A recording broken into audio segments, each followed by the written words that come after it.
En este problema tenemos una primera parte teórica en el que nos dice que expliquemos en qué consiste una onda electromagnética y ordenar una serie de radiaciones del espectro electromagnético en función del orden creciente de la frecuencia que tienen. Y por último, nos dice si dos rayos que tienen diferente color pueden tener la misma energía o la misma frecuencia.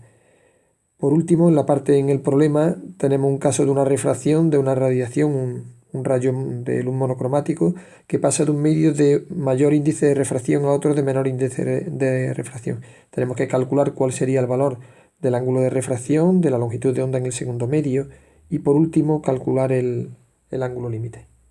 En el apartado A nos pide que expliquemos brevemente en qué consiste una onda electromagnética. Y una onda electromagnética, como cualquier tipo de onda, se trata de un transporte de energía a través de un medio. La diferencia o la particularidad que tienen las ondas electromagnéticas es que no necesitan un soporte físico para transmitirse la onda, sino que pueden propagarse a través del vacío. Esa es la diferencia que tienen con las ondas materiales. Una onda electromagnética consiste básicamente en un campo eléctrico y un campo magnético que se propagan estando en fase, se propagan en la misma dirección, pero las direcciones de vibración son perpendiculares entre sí. Y esas son las características principales de la onda electromagnética. También nos piden en el apartado A que coloquemos una serie de radiaciones dentro del espectro en función de la frecuencia, en orden creciente de frecuencia. Entonces lo único que tenemos que tener presente sería que es el espectro electromagnético y por orden frecuencia, en este caso iría avanzando la frecuencia, aumentando hacia la izquierda, tendríamos que las de frecuencia más baja serían, de los que nos dan, serían las microondas.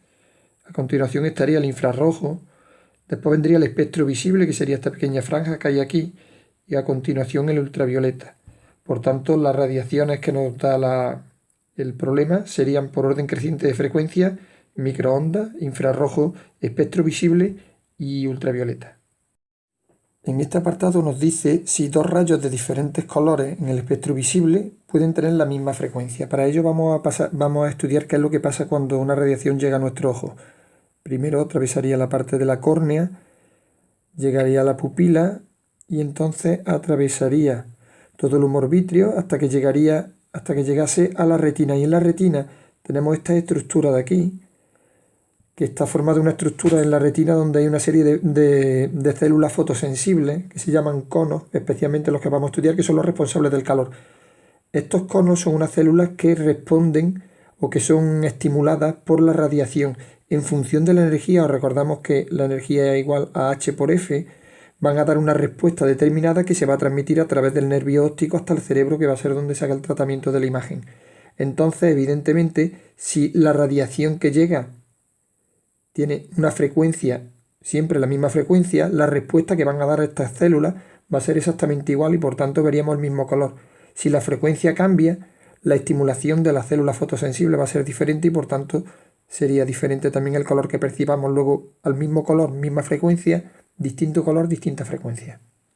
En el apartado B nos dice que tenemos un rayo de luz monocromático, es decir, con una única frecuencia, en este caso la frecuencia sería 5 por 10 elevado a 14 Hz, que se propaga por un medio de índice de refracción 1,7 y va a pasar a otro medio de índice de refracción 1,2, 1,3 y con un ángulo de incidencia de 25 grados y nos dice que hagamos un esquema. Lo primero que tenemos que ver es, recordad, después lo vamos a calcular, pero recordad que cuando pasamos de un índice de mayor índice de refracción a uno de menor índice de refracción, el ángulo va a abrirse, luego la trayectoria que seguiría el rayo sería con este índice de refracción que va a ser superior al índice de incidencia, al ángulo de incidencia. Vamos a comprobarlo aplicando las leyes de Snell.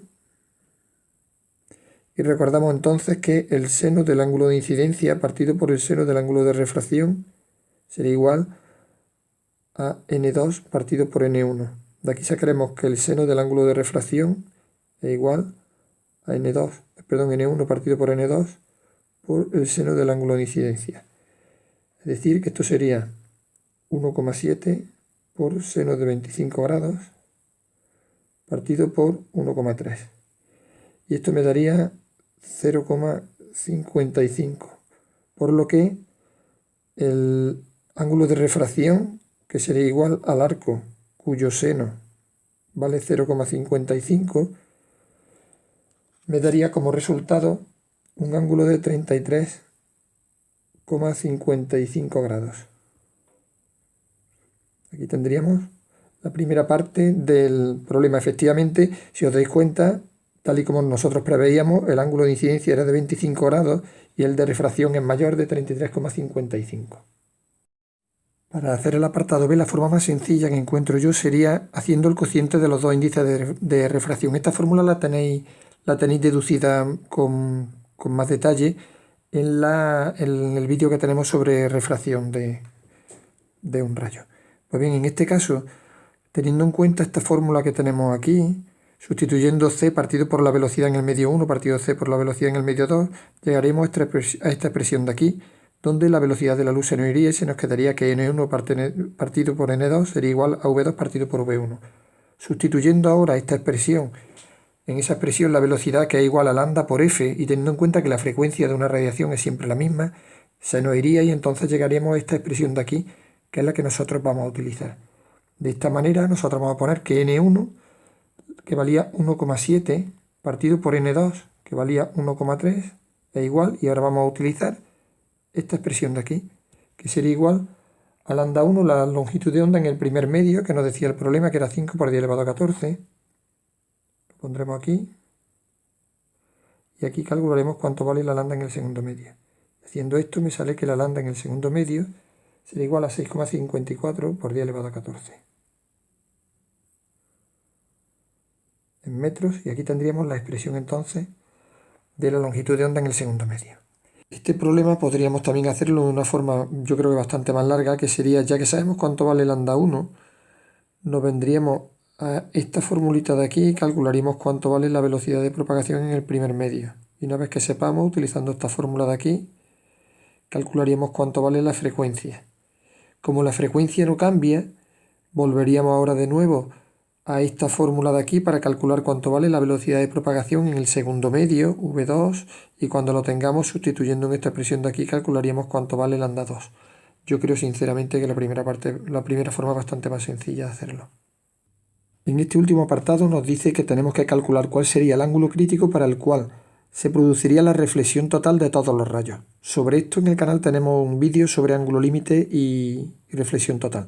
Si nosotros pasamos de un medio siempre, de un medio de menos velocidad a otro de más velocidad, o lo que es lo mismo, de mayor índice de refracción a otro de menor índice de refracción, como este caso, se puede dar el caso en que el ángulo incidente, sea cual sea, nos va a dar un ángulo de refracción que va a hacer que el rayo refractado se refracte o se propague por la superficie de separación de los dos medios. A partir de ese ángulo, es decir, para ángulos ligeramente superiores, la radiación cuando llegue aquí lo que va a hacer es que se va a reflejar, todos los rayos van a producir una reflexión. Luego vamos a ver entonces qué es lo que pasaría en este caso, en el que nosotros tenemos que este de aquí sería el índice de refracción, que sería de 90 grados. Aplicando las leyes de Snell tendremos que el seno del ángulo de incidencia partido por el seno del ángulo de refracción será igual a n2 partido por n1. Para este caso en concreto tendríamos seno del ángulo de incidencia, que no sabemos cuánto vale, partido por el seno de 90 grados, acordaos que este ángulo de aquí, sería igual a n2, que sería el índice de refracción del segundo medio, 1,3 partido entre 1,7. De aquí sacaremos que el seno del ángulo de incidencia tendría un valor de 0,76. Y por tanto el ángulo de incidencia sería el arco, cuyo seno vale 0,76, y me daría un ángulo de 49,88 grados. Luego, cuando el ángulo de incidencia sea superior a 49,88 grados, tendríamos este efecto. En el caso de que fuese igual, el rayo se propagaría por la superficie de separación de los dos medios.